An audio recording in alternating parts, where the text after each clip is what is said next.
There are millions of dead YouTube channels out there, and most of them belong to people who simply got bored and moved on. But every once in a while, you find one that stopped uploading for a very different reason. The last videos sit there untouched, and people wonder what happened to them, and the answer is always way worse than anyone expected. In this video, I'm looking at YouTube channels that were abandoned under genuinely disturbing circumstances. Finn Creaney was a 33-year-old survival expert from Perthshire, Scotland. He ran a bushcraft school called Wildcat Bushcraft, where he taught children how to survive in the wilderness by foraging, hunting, and building a shelter from natural materials. He also ran a YouTube channel under the same name, sharing his knowledge with a small but loyal audience for free. His content was solid mostly because it was both educational and genuinely entertaining. Finn clearly knew his stuff. On March 25, 2022, Finn was dropped off at B873 Road near Loch Neva in Sutherland. His plan was to hike 45 miles south to the village of Golspie while filming a video about the bushcraft skills he used along the way. His family knew the journey would take more than a day, so when he didn't arrive right away, they weren't worried. Then 3 days passed, and no sign of Finn, and no phone calls either. Every attempt to reach him went straight to voicemail. On the third day, his father called the police and filed a missing person report. He was hoping that maybe Finn had just broken his phone or gotten lost, or was taking his time on the hike. None of that was true. Finn had vanished. Police spent months combing the area around Loch Neva and found absolutely nothing. No footprints, no gear, and no clues. Finn was even featured on a British unsolved mysteries show about missing people called Vanished, and that didn't lead anywhere either. His father Mark refused to stop looking. For 19 months he searched the area on his own, over and over, and then he finally found something. Finn's backpack, partially hidden in the bushes along the bank of Loch Neva. Mark never publicly disclosed what was inside, but the discovery led the family to believe that Finn had tried to take a shortcut across the loch and drowned. After searching for his body for a few more months with no results, the family made the painful decision to stop and accept that Finn was gone. A lot of people online have trouble buying the drowning theory though. They point out that Finn was a professional survivalist. Why would someone with that level of training and experience attempt to swim across a freezing Scottish loch, especially when he still had miles of hiking ahead of him, even if he made his cross? Alternative theories range from the plausible to the conspiratorial. Some think he staged his own disappearance to start a new life. Others suggest something far darker. The truth is, there isn't enough evidence to confirm any of it. What happened to Finn Creaney remains a genuine mystery, and him vanishing into thin air has left his YouTube channel completely untouched for over 4 years. Brian Joseph Rickard was a blue-collar man who lived in rural Indiana with his 2 sons, Matthew and Dawson. He liked being outdoors and hunting, but video games were his real obsession. In March 2007, he created his YouTube channel, Yoti Slayer, though he didn't start uploading regularly until September 2010. At first, he just uploaded basic gameplay footage with no commentary. Then he got a microphone and started doing voiceovers. He put in the work, putting out daily uploads across a bunch of different games. The turning point came in March 2011, when he started posting Call of Duty Black Ops Zombies content. That got some traction, but it was Borderlands that blew him up. After he started uploading Borderlands content in October 2012, his videos were pulling in roughly 1 million views each, and his channel was growing fast. Brian also occasionally did vlogs and live streams. On September 1st, 2012, he streamed for 13 hours, 33 minutes, and 37 seconds to celebrate his 1,337th video, because 1337 spells leet in internet speak. He went all in on his career. YouTube let him provide for his family in a way a regular job couldn't, and he was able to spend more time with his kids doing it. On Wednesday, October 23, 2013, Brian and his 2 friends, 20-year-old Ashley Pugh and 24-year-old Ryan Cook, were out driving around Vigo County, Indiana in the early morning hours. They'd reportedly been drinking. At about 2 a.m., whoever was driving, and there's a debate about who it was, made the decision to try and beat an oncoming train at a railroad crossing. They didn't make it. The train slammed into the side of the pickup truck. The collision was so violent that Brian and Ashley were ejected from the vehicle and pinned underneath it. All 3 of them died. Brian was 30 years old. Fellow content creators posted condolences across social media. His channel is still considered one of the largest Borderlands 2 channels on YouTube, even though it's sat dormant for over a decade. Storm de Bull was a 22-year-old Belgian YouTuber who made videos about his solo adventures across Northern Europe. His content stood out for one reason: he never spoke, not a single word in any of his videos. Instead, he let the ambient sounds of nature do the talking. All you'd hear would be wind through the trees, snow crunching under his feet, and campfires crackling. Some of his viewers said watching his videos felt like being transported right there beside him. He started uploading in August of 2024, but he's been doing solo wilderness trips since he was 19. At one point, he biked over 6,000 kilometers across Sweden completely alone. He knew what he was doing out there. He had years of experience surviving in harsh conditions with nobody else around. On October 29th, Storm was wrapping up one of his multi-day trips through the Jokkmokk region of Swedish Lapland. These trips would usually last several days, sometimes a full week, before he'd make it back to his car. He was on the return leg, just one day's walk from his vehicle, when it started getting dark. Walking through the Swedish wilderness at night is not something you want to do, so he made the smart call.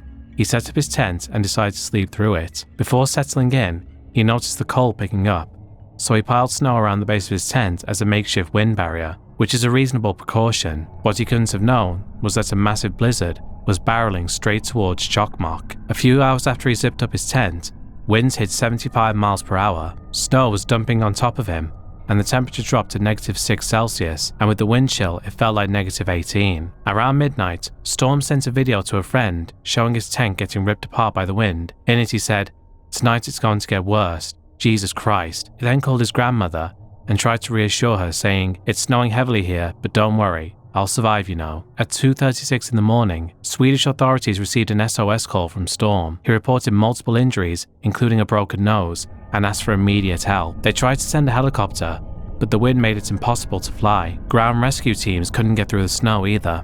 Everyone was stuck waiting for the blizzard to pass. The storm finally died down around 10 in the morning. Rescuers rushed towards Storm's last known location. They found his tent collapsed and empty. Then about 2.6 kilometers from the tent, they found Storm. The lower half of his body had turned purple from the cold. The blood on his face from his broken nose was frozen solid.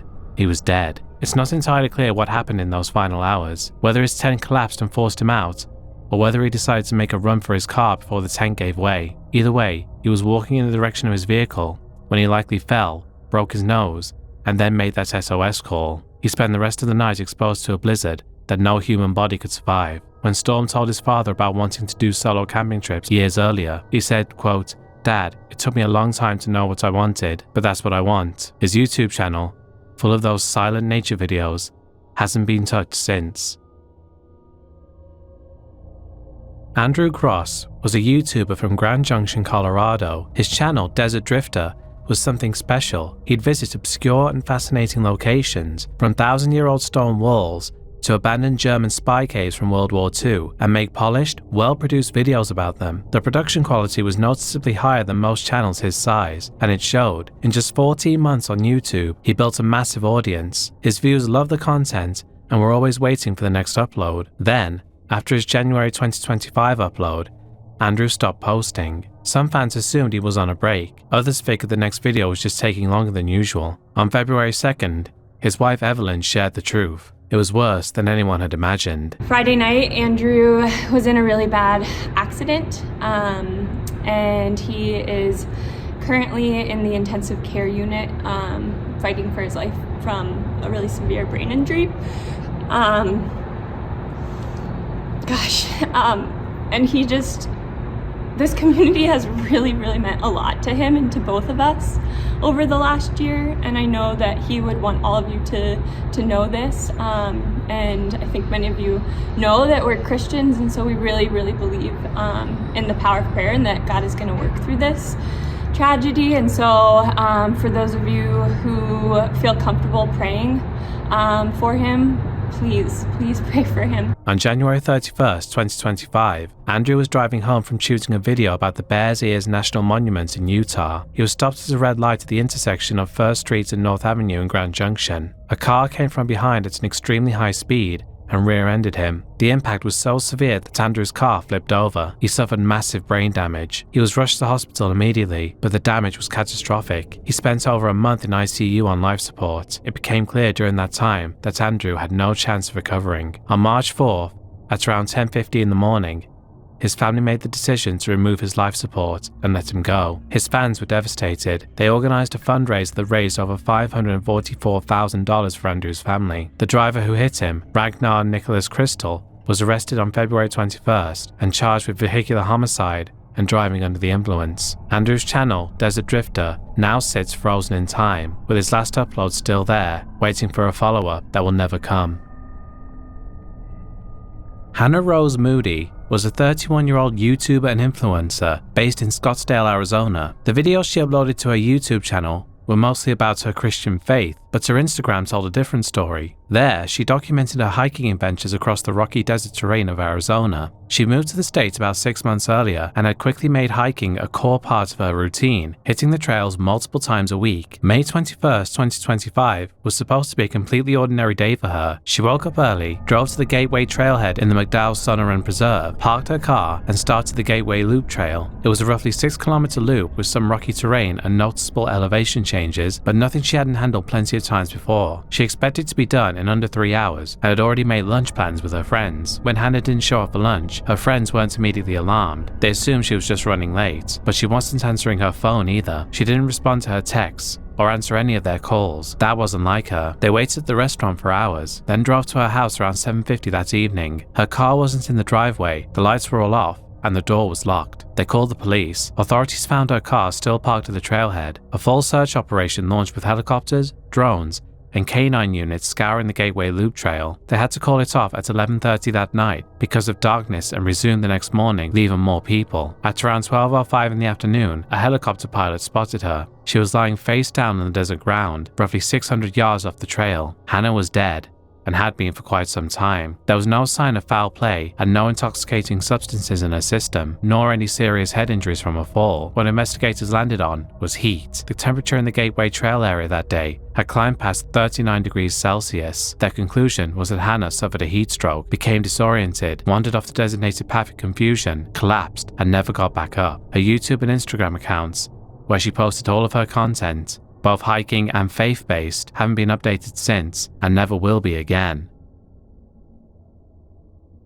Will Norton was born on the exact same day as me, August 19, 1992, in Joplin, Missouri. He wanted to be a filmmaker, and as a teenager, he decided YouTube was a place to start. He created his channel WildeBeast88883333 in September 2006 and started uploading in November 2007. His videos were essentially a window into his life as a teenager. He talked about pet peeves, shared travel footage, and posted random trivia about animals, basically just whatever he felt like on any given day. He was genuinely excited to be making content.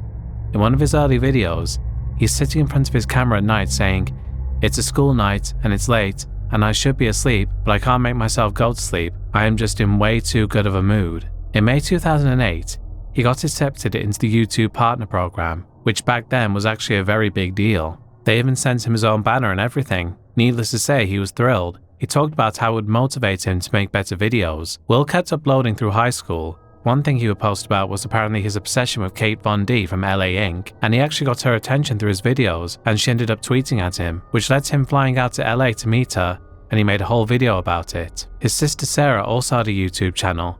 The two were extremely close. She called him the most incredible brother anyone could ask for, though there is one video on Will's channel that is deeply unsettling in hindsight. Uploaded in May 2009 titled, "I Nearly Died." In it, he describes driving to school during a violent thunderstorm. It's May 8th, 2009, and today I nearly died.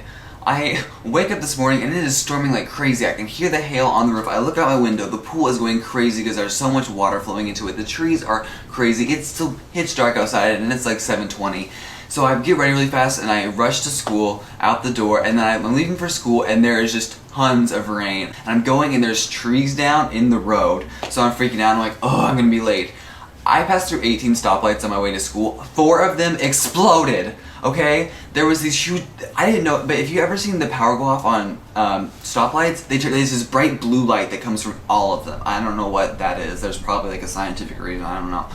But they were like exploding. Keep in mind, I drive a Hummer, so really I shouldn't have any reason to be scared. Anyway, I get there and I turn on the road that my school is on. And there's a power plant right by it and it explodes. Like sparks go all across the road and like hit the road. Anyway, I made it safely home, and I think I'm just gonna go take a nap for the rest of my life because I didn't die. Oh my gosh, I'm done. I am done. I'm never driving in weather again, ever. 2 years later, another storm would come for him, and this one wouldn't let him go. On May 22nd, 2011, Will graduated from Joplin High School. The ceremony was held at the Missouri Southern State University campus on the outskirts of town. Storms were in the forecast, but only a tornado watch had been issued, meaning conditions were favorable for a tornado, but one hadn't actually been spotted yet. Tornado watches are common in Missouri in the spring, and most people expected a thunderstorm at worst. After the ceremony, the Norton family split up to drive home. Will and his father took Will's Hummer. Sarah and their mother took another car. As Sarah drove, the sky turned black. The wind kicked up hard, and her gut told her it wasn't a normal storm. She floored it, running red lights to get home as fast as she could. She was right to panic. An EF5 tornado, nearly a mile wide, had just touched down near Joplin, and it was heading straight for the city. Sarah and their mother made it home. The power had gone out, and debris had hit the house, but they survived. Then Sarah called Will. He picked up. The connection was bad, but she could hear their father faintly in the background shouting, "Will, pull over, there's the tornado, pull over." Then she heard the wind swallow them. She heard the glass shattering and the roar of the vortex overtaking the phone. Then the call dropped. Will's Hummer had driven directly into the tornado's path. As the car was lifted into the air, his father tried to shield him, holding onto him while the vehicle was torn apart around them, but the force was too much. Will was ripped from his father's arms, pulled out of his seatbelt, and sucked through the Hummer's sunroof. Sarah and their mother later found the Hummer, and it was completely destroyed. Will and his father were both gone. They drove to the local hospital, where they found Will's father alive but badly hurt. When he came to, he told them Will had been sucked out of the car, and he didn't know if his son was alive. The family searched for days. They called every hospital in the area. Finally, they were notified that Will's body had been found in a pond near where the tornado destroyed the vehicle. He was only 18 years old. The 2011 Joplin tornado killed 158 people and injured 1,150. It was the deadliest tornado in the United States since 1947. Kate Von D, Will's idol, drew a picture in his memory. The Rotary Club at his school later opened a handicap-accessible playground named the Will Norton Miracle Field. In 2020, his sister Sarah uploaded a memorial video. We were truly best friends, and I am beyond blessed that I got to spend 18 years of my life with him as my brother and my best friend. So what I usually try to do every year on May 22nd is try to remember Will and do things that he loved to do. So that usually means going to Starbucks and getting a white mocha, his favorite drink, or going to Sonic and getting an ocean water, which was his other favorite drink. He loved to take pictures with his tongue out, colored blue from the ocean water. So I love having pictures of Will around me, especially on this day. If you'll notice, I turned my entire film room into this wildebeest fun room, and I absolutely love looking at these pictures. It makes me so happy. I love going through all the pictures and videos on my phone that I have of Will and me. It just brings me a lot of joy and happiness, and I don't know, just reminds me of all the great memories that we've shared together. Will's channel is still up to this day, still showing all of the videos made by an aspiring young filmmaker who lost his life in one of the deadliest tornadoes in US history.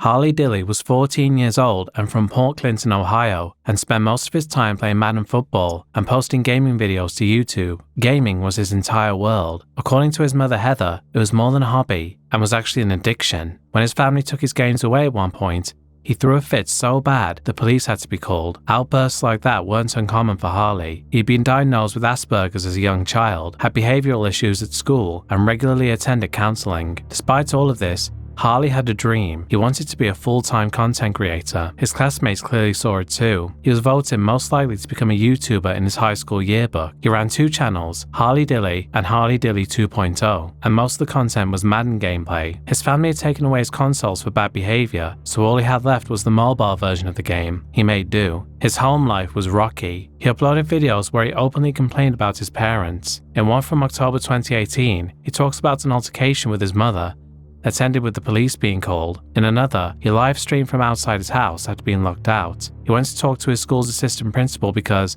as he put it, that was the only person he could really trust. We argued for about a good 5 minutes. And then she snapped. She said she was gonna call the police, and she said she already did. She said, "Who do you think that first call was to?" And she said it was the police, but I knew it wasn't, because she wouldn't do that, because I know it wasn't, because I went to my school and I went to talk to my assistant principal, because he's the only person I can really trust in this. So I went to talk to him, and he told me that my mom never called the police. So she lied to me to get me scared. And she locked me out of the house. So right now I'm outside. Yep, the house is locked. It is 3:30.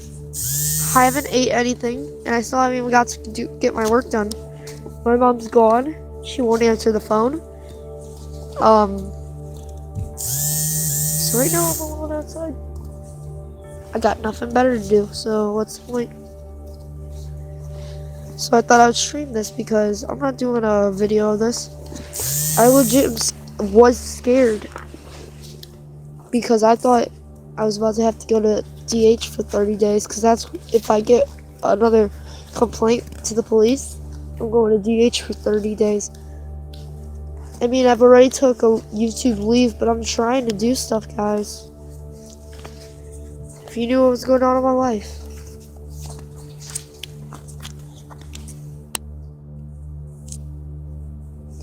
It's just been a horrible week. Harley's parents had their own frustrations.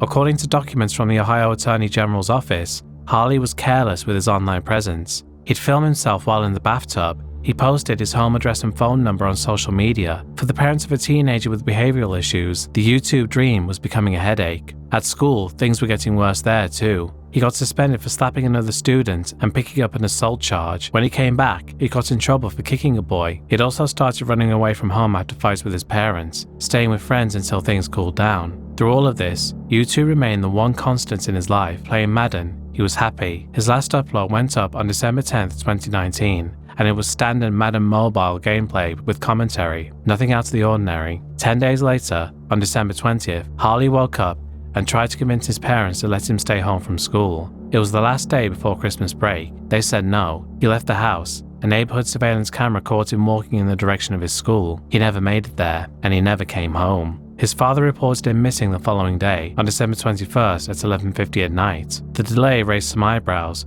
but the family explained that Harley ran away often. They figured he was staying with a friend and would turn up. When an entire day passed without any word, they got worried. Police searched 150 acres across his last known location. Given his history of running away, they initially treated it as a missing child, possible runaway situation. On Christmas Eve, a missing child advisory was issued. By December 27th, the case had gone nationwide. That's when the internet got involved. Online sleuths dug into every detail of Harley's life and started accusing his mother of murder. They found his old live stream where he talked about being locked out. They pulled apart her interviews with investigators and decided she was lying. A petition for the arrest of Harley's parents went up on change.org and got over 40,000 signatures. Protesters showed up in Port Clinton, and some even got arrested for trespassing onto the property where Harley was later found. The police already looked at his parents. Cadaver dogs had been brought into the house. The family was fully cleared. Heather Dilly posted a tearful video on Facebook begging people to help find her son and begging the internet to stop attacking the family.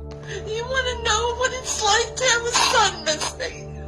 It hurts. It makes you feel like you can't go on, but you have to go on.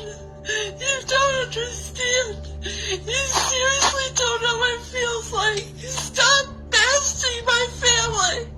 Harley, please come home. Please come. Let him go. Please.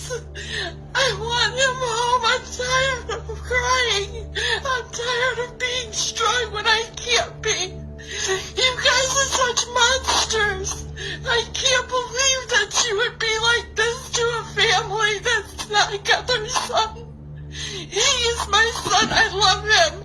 And I want him home. Let him go if you have him. Let our family move on. Please. Harley, if you see this, Mom loves you so much. I'm tired of holding on. I want you home. I can't do this. I don't want to die again. Please, Harley, I need you. I am so tired of you, Rule. You people are so mean. On December 13th, 2020, a tip led police to an unoccupied summer home directly across the street from the Dilly residence. Inside, on the second floor, they found Harley's coat and his glasses on the ground. They searched the rest of the house urgently and found Harley's body lodged in the chimney. This is what the police believe happened. Harley never intended to go to school that morning. He wanted to find somewhere to hide out for the day, and come back after school hours, so it looked like he'd gone. It was cold outside, so he needed somewhere warm. He spotted the vacant summer home across the street. The house had a climbable antenna pole on the outside. He scaled it, tried to enter through the chimney, fell and got stuck. His jacket and glasses came loose and fell through to the bottom. He couldn't free himself and he died from asphyxiation, wedged in the flue. One detail fueled the conspiracy theorists further. A photo surfaced showing Harley's coat hanging from a door inside the house. If he died in the chimney, how did his coat end up on a door? The answer was actually embarrassingly simple. A detective had moved the coat during the evidence collection and someone photographed it in the wrong spot. The police chief called it the mistake that would haunt him for the rest of his life. They should have blocked the windows during the search, but that's hindsight. Even after the body was found and the family was cleared with official documentation, the online mob didn't stop. Some still believe to this day that Harley's parents were responsible. The Port Clinton police pointed out that many of the same usernames showed up in the comments of every missing person case, suggesting these people just sat at home making up conspiracies. Harley Dilly's channel sits abandoned. His last video, a kid playing Madden on his phone, talking about football, is still there, and he sadly never got to live out his dream of becoming a content creator. In January 2008, a YouTuber called Boxy went viral and basically broke the internet with her chaotic, bubbly energy. Admiral Awesome, that I would make a video just for him, so I'm doing it. Here it is. Addie, I love you. I love you. And so let's see. What about just so you know, Addie, because I know you're watching this, because you're such a conceited bastard. I don't normally talk like this. I'm normally like all over the place like I am right now, but it's a calmer voice most of the time, unless I'm like really hyped up, because then it's different even still from this. But let me try to get my calmer voice. Naturally, a bunch of imitators popped up. One of them was a 17-year-old British girl named Chloe Shaw, who created her channel Colossal Carnage 08 in December 2008. Chloe's first video was her giving herself a scene kid makeover at 3 in the morning on a dare from a friend. She had the energy for this kind of character. She was attending the Birmingham Theatre School, doing well there, and had real stage presence even in front of a webcam. Did I get you? Sorry to the people who've subscribed to me, that wasn't to you, that was the people who basically wanted to hit me, but down there, if you get what I'm, yeah. I got some very interesting comments on my last video, and I've had a load of messages come in, and it's really nice actually, because people are just, it's like they wanted to say hi. I'm like, but there's too many people and I can't get through them all, so I'm sorry if I didn't get to you. Her mom later said she had lots of fans on YouTube and they just liked her quirkiness and sense of humour. Her channel was a mix of makeover videos and late night rants where she'd go after popular YouTubers or tease her own viewers, calling them losers and telling them to go outside. I just got this thought into my head. Why do people watch my videos when you can be outside living life, getting laid? So this is a message not just to myself, it's to everyone on YouTube or just on the internet or on World of Warcraft or whatever. Stop fucking about. Stop stalking your ex on Facebook. Stop looking at that hot girl and not saying anything. Stop looking at your phone hoping they'll call you. Get outside and do shit. It's like the end of the summer, and like everyone's all, oh my god, I had such a shit summer. Well, if you spend all of it indoors, then it will be.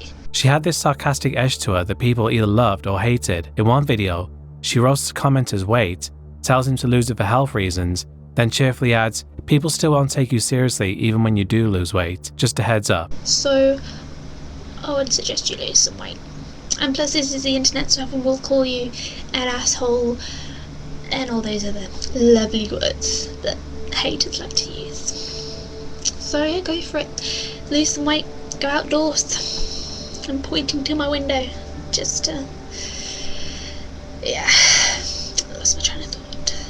But yeah, lose some weight, It'll do you good, and people still won't take you seriously even when you do lose weight, just heads up there. She hit 300 subscribers in September 2009 and uploaded a celebration video for it. She talked about getting a role in a Shakespeare play at school, a production of The Winter's Tale set across the 1940s and 1960s. She did a makeover on camera to show what her character would look like. Around that time, she also got her braces removed, seemed happy about a guy she was interested in, and was reconnecting with old friends. Everything looked like it was going well. Then her upload slowed down. After December 2009, the frequency dropped off. Her last video was uploaded on May 2nd, 2010. It was titled Pow, and it was just Chloe being herself, rambling and talking about dyeing her hair purple, joking about sitting in the dark to, quote, reflect the darkness of her soul, before immediately laughing it off. She told her subscribers she loved them, and apologized for not uploading more often. About 3 weeks after posting that, Chloe Shaw went to Selly Old Park. She took her own life there. She was found later that evening by a dog walker. Her death was a shock to her family and the small fan base she'd built. The exact reasons behind her decision aren't fully known, but what happened next on her channel made things worse. Trolls flooded her videos with comments celebrating her death, saying things like, "Lol, she's dead." Her mother described reading those comments as feeling like being punched. She said, quote, "The lack of empathy is astonishing. I'd like to have one of them stand in front of me and say it to my face, because I don't think they could." British authorities were notified and investigated the accounts posting the hateful comments. YouTube took action and banned as many as they could. The trolls eventually moved on. Chloe's channel is still up. Her last video is the second most viewed on the channel for the worst possible reason. Hello, my name is Ronnie. This is my first attempt at a eHarmony video. This is my first time at online dating, so I'm nervous, but I'm excited at the same time. So I'm just gonna get started talking about what I like and hope I get some replies. I'm a recent winner of a draft tournament in Tupelo. I love magic. I'm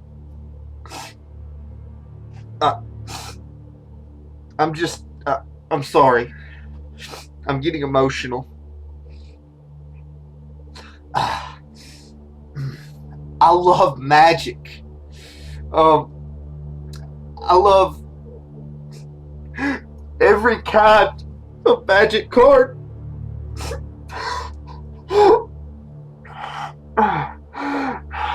Ronnie McNutt was an Iraq War veteran from New Albany, Mississippi. He was a community theater actor and a self-described geek who co-hosted a pop culture podcast called Just Us Geeks with his best friend Josh Steen. He'd met Steen years earlier during a local production of Footloose, the musical. On YouTube, Ronnie ran 3 small channels: Inhiddy Spurds, created in September 2009, Disgruntled Geeks, created in May 2018, and Hinderless Guy, created in June 2016. None of them were big, and all of them had gone inactive well before 2020. Ronnie had served in the Army Reserve and deployed to Iraq from mid-2007 through early 2008 under Operation Iraqi Freedom. He came back different.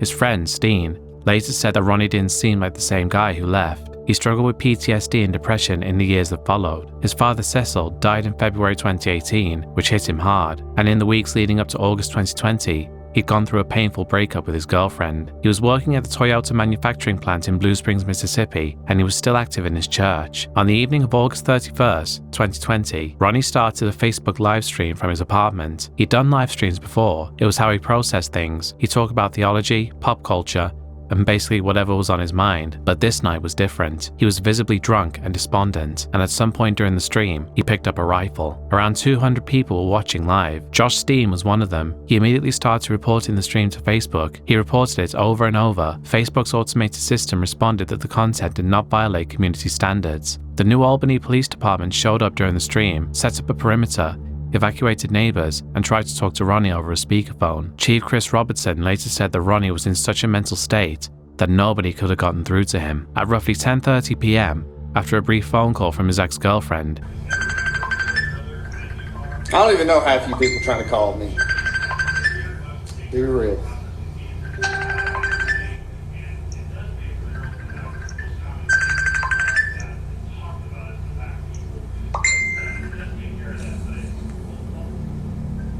Yeah, you want to talk to me now?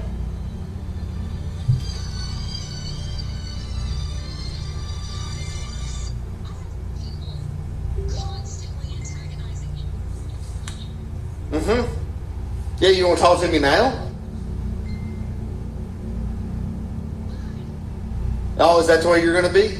Ronnie told the viewers watching, Hey guys, I guess that's it. Facebook left the original livestream up for 2 hours and 41 minutes after his death before removing it. By then, screen recordings had already been captured and uploaded elsewhere, and then things got much worse. Within days, edited clips of Ronnie's death started appearing on TikTok's For You page. People were uploading the footage with misleading openings, such as cute animals, plates of food, and a plain blue screen. Users would be watching what looked like a normal video, and then suddenly they were looking at a man killing himself. They couldn't swipe away fast enough. TikTok users started warning each other to skip any clip showing a bearded man sitting at a desk. The hashtag reached over 15 million views on TikTok alone. The footage also spread to YouTube, Instagram, and Reddit. On YouTube, some re-uploads racked up thousands of views, with Ronnie's face used as clickbait, and pre-roll ads from real companies were running against the footage before YouTube stepped in. Parents across multiple countries reported that their children were unable to sleep with the lights off after stumbling across the video. The Australian Prime Minister publicly called out TikTok over it. Ronnie's mother, Elaine,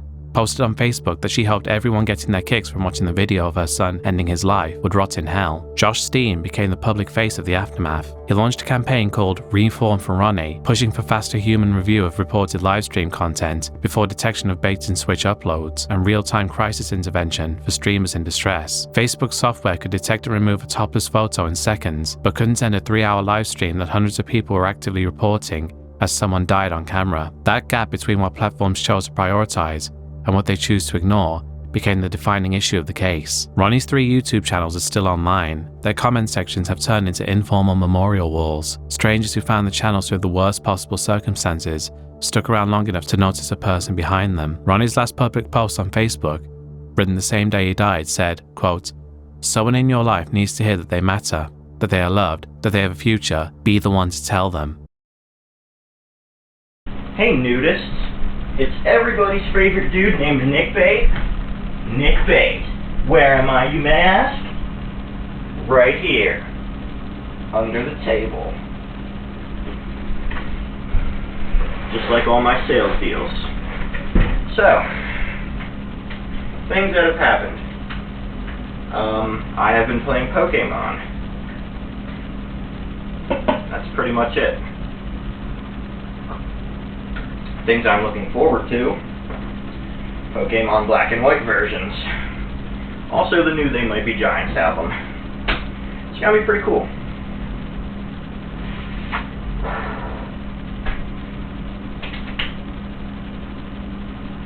That's pretty much it. That's all I had planned. Not every abandoned YouTube channel belongs to someone who died. Some belong to people who are still alive but will never upload again because they're rotting in a prison cell. That's the case with Nick Bait, real name Nick Stautzenberger, from Columbia, Pennsylvania. Nick created the Dr. Nicolaus Bait channel in November 2009. Low production vlogs, a tour of his room, and random clips of his day-to-day life. He never had a mainstream audience. The people who did watch him mostly came from online forums like Kiwi Farms and 789chan, communities that tracked eccentric internet personalities and treated them as a source of entertainment. Nick fit that profile to a T. He was awkward, overshared constantly, and seemed completely unaware of how he came across. He started a second channel called Constant Butts, which carried more of his longer vlogs and original songs. Songs that I can't play on YouTube because of how disgusting and actually pedophilic they are. My name is Nick and my mind is sick, and unfortunately I have a tiny dick. My wife named Anna is kind of a prick, but her ass will lick, and I'm gonna stick my penis in her anus. I'm gonna stick my cock way up her ass. It's gonna feel real good, it's gonna be a gas. Don't stare at the clock, we've got time to pass. But fucking in the hood, gonna make it last. Between the two channels, he had maybe a dozen videos and a few hundred subscribers at best. The reason people couldn't look away from Nick wasn't his content, it was him. The man had some of the worst personal hygiene anyone on the internet had ever seen. His teeth were rotted down to brown and black stumps, visibly decaying every time he was on camera. And he openly bragged about refusing to shower, sometimes going weeks or longer without bathing. He talked about it like it was a point of pride, and his living conditions matched. The video he made showing his room showed it completely covered in filth. Here's a bathroom. There's a toilet. There's a plunger that I use as a butt plug. There's a mirror. This is usually where I take pictures of myself. There's a sink.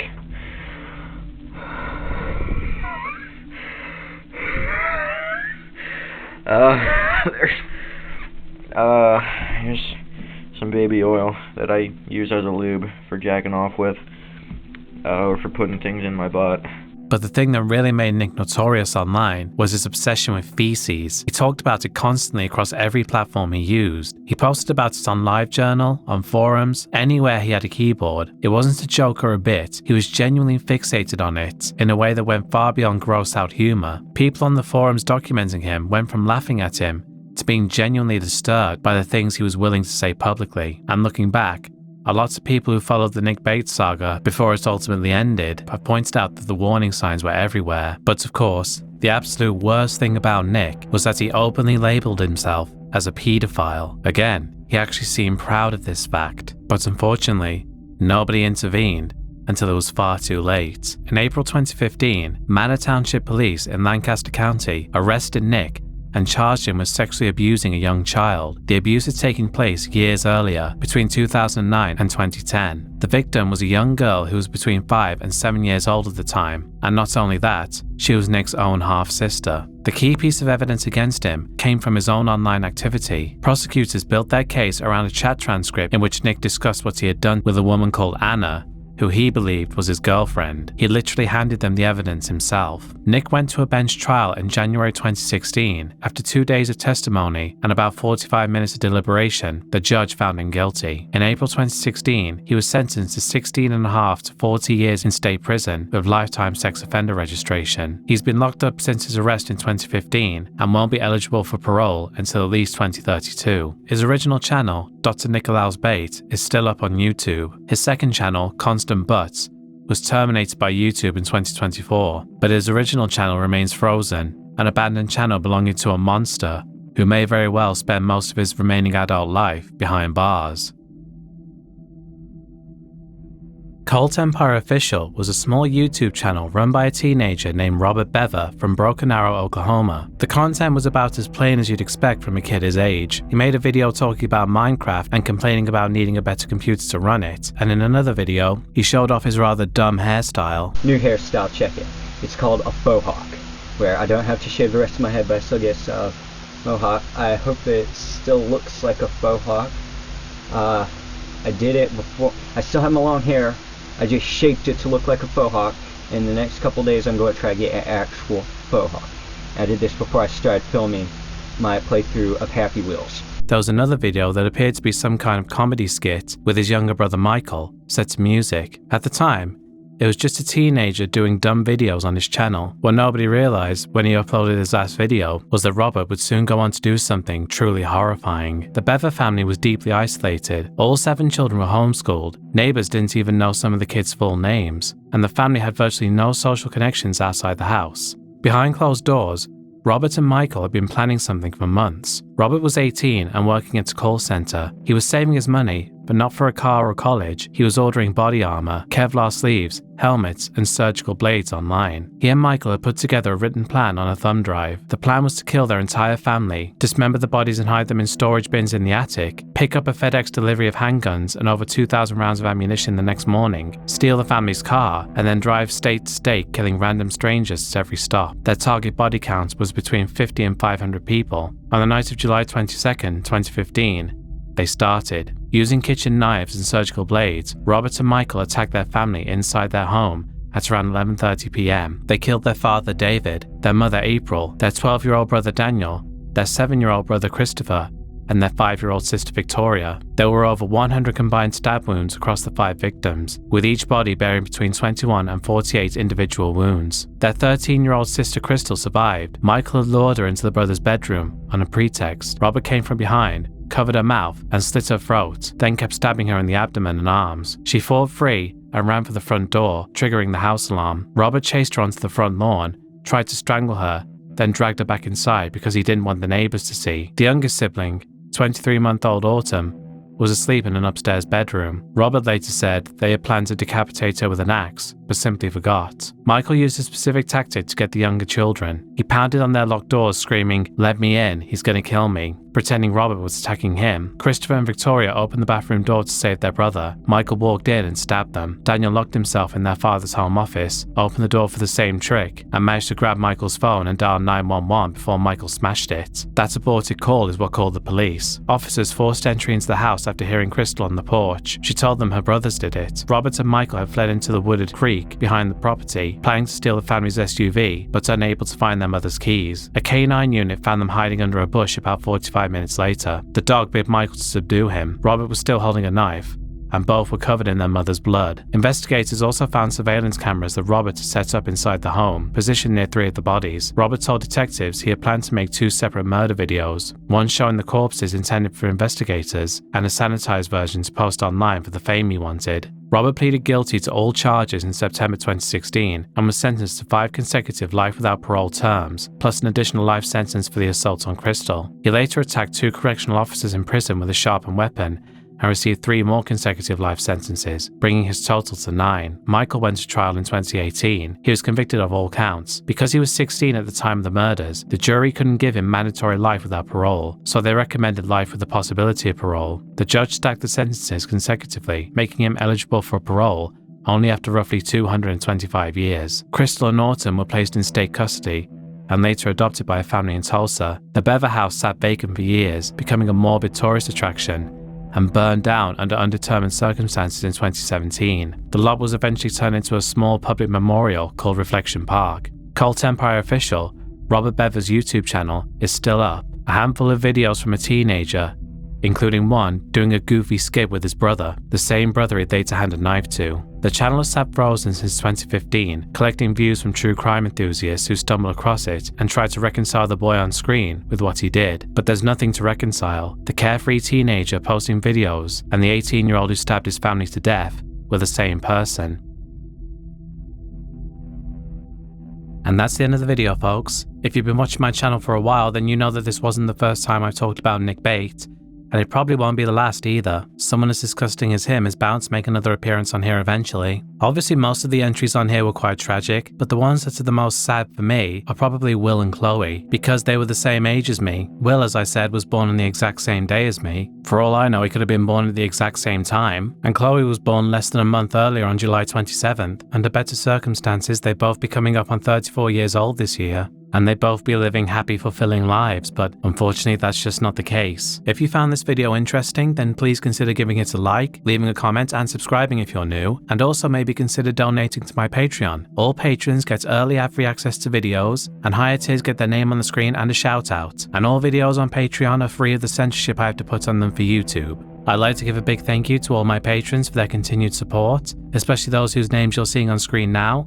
Particularly Christopher Tuff, The Raven Effect 96, Squallen Fury, Stahlsturm, John Aaron Snow, Psychic Perk, Bohag, Peanut Mama 0724, Vampiric Misfit, Hendrik Fan 5, Sunny Hauser, Bailik Cosmic Black Metal 96, Mimi, Lagged Into Sunlight, KJ Musical, Losanna, Brandon Field, Helen Korn, Kyle, BAN, Brendan O'Connell, Adam Clayton, Count Lagula, Edward Howard, Danny Jade, Paul Mendoza, Alex Christmas, Bella Schwartz, Belsi Gell, Stimulate, Inquisitor Zarius, and Dick the Cock Johnston, the Woodmaster of WrestleMania X69 or maybe not dude. Thank you all very much for watching, and I'll see you next time. Goodbye.